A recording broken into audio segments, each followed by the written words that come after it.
Hello friends, मैं हूं अनुपम शर्मा और आज हम कर रहे हैं फंडामेंटल राइट्स। तो बच्चों, पहले हम जान लेते हैं कि फंडामेंटल राइट्स होते क्या हैं। फंडामेंटल राइट्स वो हैं जो आम अधिकारों से अलग हैं। ये मौलिक अधिकार कहलाते हैं और ये इसलिए अलग हैं क्योंकि जो आम अधिकार हैं उनके लिए आपको, अगर मान लीजिए कोई डिस्प्यूट हो गया है, कोई झगड़ा हो गया है और आप न्याय चाहते हैं, तो उसके लिए पहले आपको लोअर कोर्ट जाना पड़ेगा। फिर अगर आपको उसका फैसला नहीं पसंद आएगा तो फिर वो आप हाई कोर्ट जाएंगे और उसके बाद आप सुप्रीम कोर्ट जा सकते हैं। लेकिन जहां तक फंडामेंटल राइट्स हैं, यानी कि मौलिक अधिकार हैं, उसके लिए आप सीधा सुप्रीम कोर्ट जा सकते हैं। अब फॉर एग्जाम्पल, कोई निजी व्यक्ति है, कोई संस्था है या सरकार ही है, उन्होंने आपके अधिकारों को छीनने की कोशिश की है, तो आप सीधा सुप्रीम कोर्ट में जाके अपील कर सकते हैं। तो ये दोनों में फ़र्क है। आम अधिकार में आप सीधे सुप्रीम कोर्ट नहीं जा सकते और फंडामेंटल राइट्स हैं उसमें आप सीधा सुप्रीम कोर्ट जा सकते हैं। तो फंडामेंटल राइट्स जो हैं वो हमने अपने कॉन्स्टिट्यूशन में लाए हैं। कॉन्स्टिट्यूशन में पार्ट 3 है और आर्टिकल है 12 to 35। तो हम ये फंडामेंटल राइट्स या मौलिक अधिकारों को अपने कॉन्स्टिट्यूशन में या संविधान में हम क्यों लेके आए। तो थोड़ा सा पीछे अगर जाएं तो हम देखेंगे कि हमारे देश में अंग्रेजों का अधिकार था और भारतीयों के तो कोई अधिकार ही नहीं थे, कोई डिग्निटी नहीं थी। उनके साथ दुर्व्यवहार किया जा सकता था, बॉन्डेड लेबर थी, फोर्स लेबर थी, इक्वालिटी तो थी ही नहीं। तो इसलिए जब भारत आज़ाद हुआ तो हमारे संविधान के निर्माताओं ने ये सोचा कि फंडामेंटल राइट्स हमारे संविधान में होने ही चाहिए। और क्यों होने चाहिए? ताकि इंडिविजुअल लिबर्टी हो, promote social justice and equality, यानी व्यक्तिगत स्वतंत्रता हो, सामाजिक न्याय मिले और समानता, सभी नागरिक समान और उनके साथ समानता से व्यवहार किया जाए। ये मौलिक अधिकार हमने अमेरिका से लिए और इसको मैग्ना कार्टा भी कहते हैं, मौलिक अधिकारों को। और लगभग सभी देशों में ये अधिकार दिए गए हैं। किसी देश में ज़्यादा दिए गए हैं, किसी देश में कम दिए गए हैं, पर दिए सब देशों में, लगभग सभी देशों में दिए गए हैं। अब हम जानते हैं फंडामेंटल राइट्स कौन कौन से हैं। तो पहले हमारे पास 7 थे फंडामेंटल राइट्स, अब हैं 6। अभी है राइट टू इक्वालिटी, समानता का अधिकार, राइट टू फ्रीडम, स्वतंत्रता का अधिकार, राइट अगेंस्ट एक्सप्लॉयटेशन, शोषण के विरुद्ध अधिकार, right to freedom of religion, धार्मिक स्वतंत्रता का अधिकार, कल्चरल एंड एजुकेशनल राइट्स, तो सांस्कृतिक और शिक्षा का अधिकार, और राइट टू कॉन्स्टिट्यूशनल रेमेडीज। ये सबसे इम्पोर्टेंट है कि आपको संवैधानिक उपचारों का अधिकार भी दिया गया है, यानी आपके अधिकार को छीनता है तो आप कैसे अपने अधिकारों को प्राप्त कर सकते हैं। इससे पहले साथ थी राइट टू प्रॉपर्टी, भी फंडामेंटल राइट्स में ही था, लेकिन अब उसको संशोधन 44 से हटा लिया गया। कारण क्या है? अगर मौलिक अधिकार होता और सरकार को किसी वजह से आपकी प्रॉपर्टी पे हटाना पड़ता, किसी वजह से डेवलपमेंटल वर्क बहुत ज़्यादा होते हैं, फ्लाईओवर बन रहे हैं, आपके मेट्रो बन रही है, रेलवे स्टेशन है, तो ऐसे कामों के लिए कभी कभी बीच रास्ते में प्रॉपर्टीज आ जाती हैं, आम लोगों के घर आ जाते हैं, मकान आ जाते हैं, दुकान आ जाते हैं, तो इसलिए इस राइट को हटा दिया गया। अब सरकार आपकी प्रॉपर्टी अगर बीच में आ रही है तो उसको कब्जा कर सकती है, उसके बदले में आपको अच्छा खासा मुआवजा मिलता है।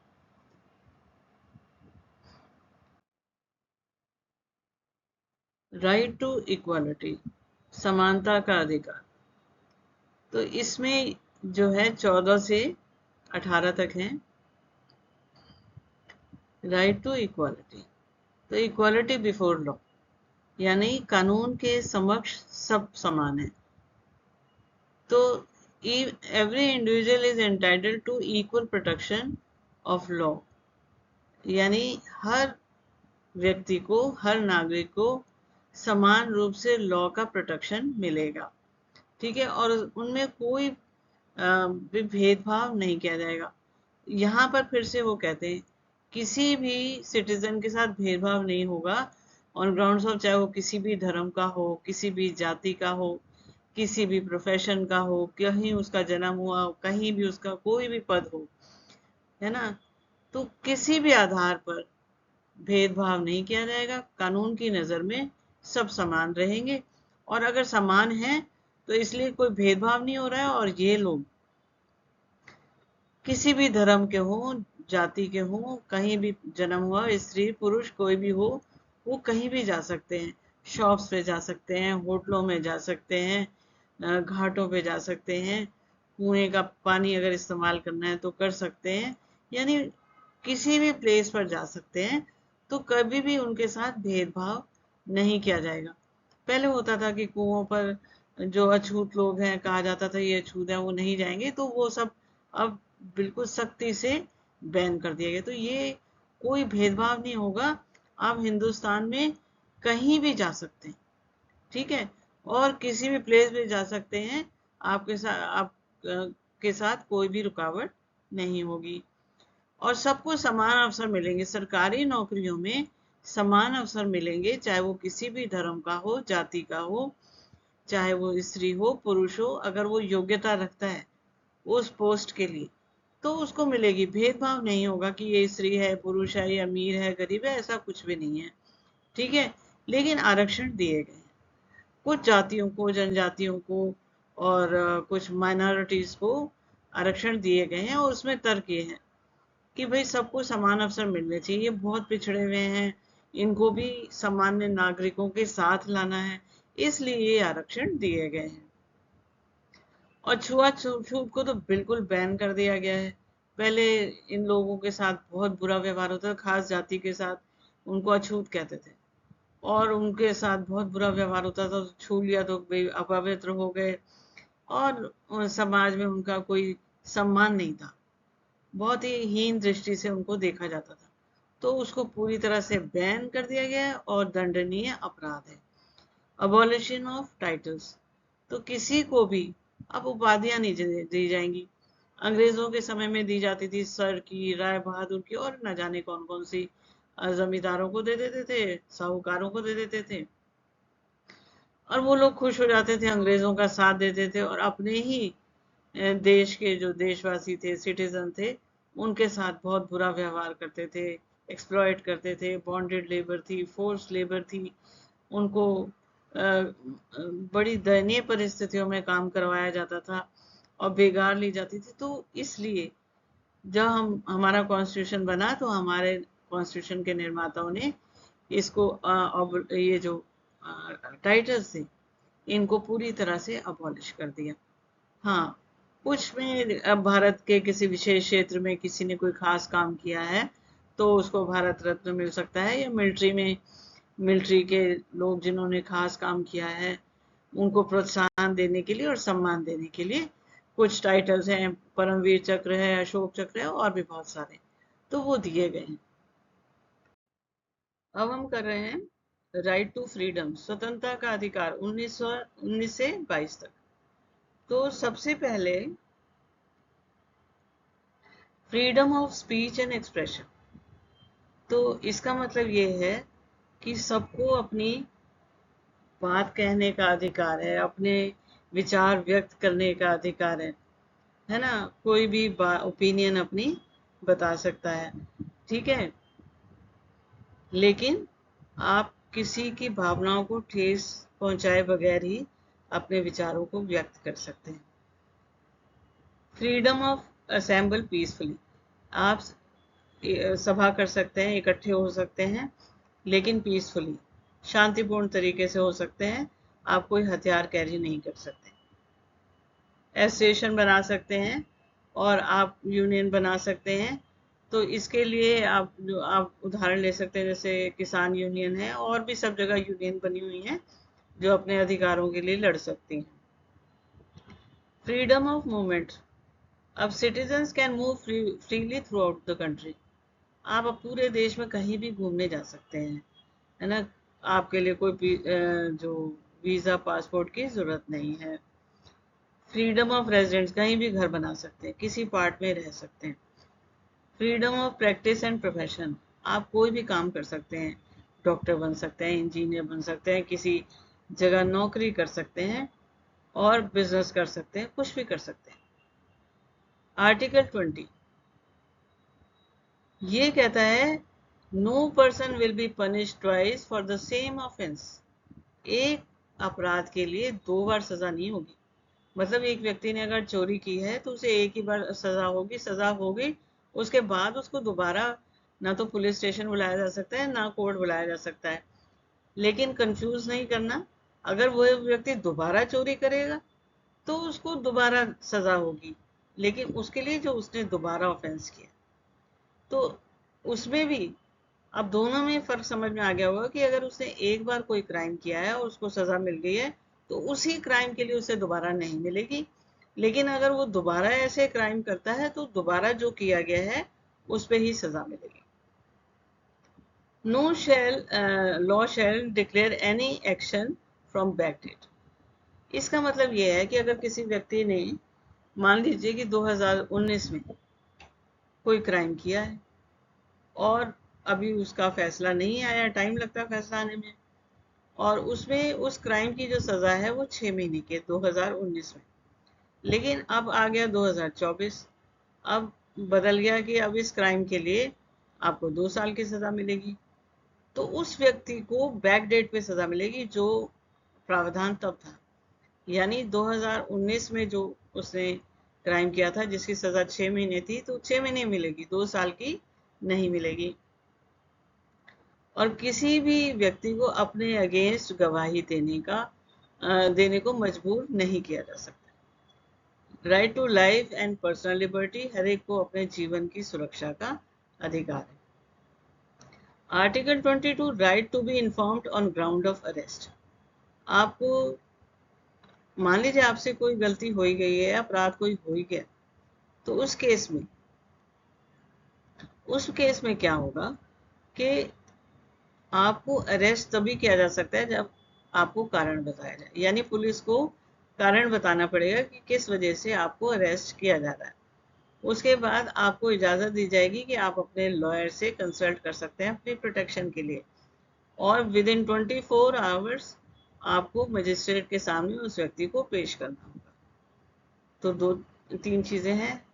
पहला है कि ग्राउंड बताना पड़ेगा कि किस लिए आपको अरेस्ट किया गया है, आप लीगल एडवाइस अपने लॉयर से ले सकते हैं, और 24 घंटे के अंदर अंदर आपको मजिस्ट्रेट के सामने प्रोड्यूस करना पड़ेगा। अब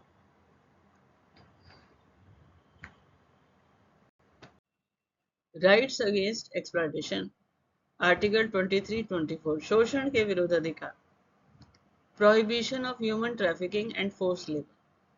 तो जो ट्रैफिकिंग क्या होती है, ज़बरदस्ती कभी बच्चों को ले जाते हैं, कभी किसी व्यक्ति को ले जाते हैं और उनसे ज़बरदस्ती फोर्स लेबर, ज़बरदस्ती काम करवाना, या तो उनको वेजेस देना ही नहीं या बहुत कम देना, तो ये बॉन्डेड लेबर होता है। बेगार करवाना, जैसे बच्चों को उठा के ले जाते हैं, भीख मंगवाते हैं, बेगार होती है। Prohibition of employment of children in factories, तो क्या है कि 14 साल से कम उम्र के बच्चों को फैक्ट्रीज में, माइंस में काम नहीं करने दिया जाएगा। ये अगेंस्ट आप अगर ऐसा किया जाएगा तो ये दंडनीय अपराध है। तो दोनों काम आप नहीं कर सकते। बॉन्डेड लेबर है यानी फोर्स लेबर है। मैंने बताया कि बॉन्डेड लेबर वो होती है जहाँ पर लोगों को या तो वेजेस बहुत कम दिए जाते हैं या दिए ही नहीं जाते, और बहुत ही खराब परिस्थितियों में उनको रखा जाता है, ठीक है, या फोर्स जबरदस्ती काम करवाना फोर्स लेबर है, और जबरदस्ती उठा के ले जाते हैं, ह्यूमन ट्रैफिकिंग है। ऐसे ही 14 साल के बच्चों से आप ना तो फैक्ट्रियों में, होटलों में, रेस्टोरेंट्स में या माइंस में कहीं भी काम नहीं करवा सकते। Freedom, right to freedom of religion 25-28, धर्म की स्वतंत्रता का अधिकार, 25 से 28 है ये आर्टिकल। तो लोग अपने profess, practice and propagate their religion, यानी कि वो अपने धर्म का पालन कर सकते हैं, वो अपने धर्म का प्रचार कर सकते हैं। प्रैक्टिस कर सकते हैं, उपासना की कोई भी विधि अपना सकते हैं।